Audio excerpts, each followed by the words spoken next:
All right, Heather says, I've been reading the book and practicing the questions. This is the book in question.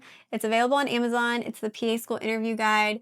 It has tons of examples and questions for you to go through. Back to the question. What advice do you have for not sounding rehearsed and showing your personality? I know writing bullet points for each question helps, but I've been speaking out my answers quite a lot and do not want to sound too robotic. If you are being genuine, if you are being yourself and sharing your true answer, that will come across. So if you're struggling with this or feeling rehearsed, don't overthink your words. One of my favorite ways to practice or think about practicing is pretend a patient asked you these questions. If a patient asks you why PA, your answer is going to be so much more casual and less rehearsed and probably more genuine and passionate than if an interviewer in an interview setting asks you. So I almost like to kind of trick your brain into thinking that your interviewers are like patients, because if you're like me, when you walk in the room, your demeanor changes a little bit, your speech changes a little bit, maybe a little more peppy, and that's okay to take with you into an interview where you're also trying to make that really fast, good impression. I don't recommend just completely writing out your answers and trying to memorize them. And when it comes to bullet points, I also wouldn't necessarily do that for each question, as much as I would just have an idea of the things that you want a program to know about you, your strengths, your experiences,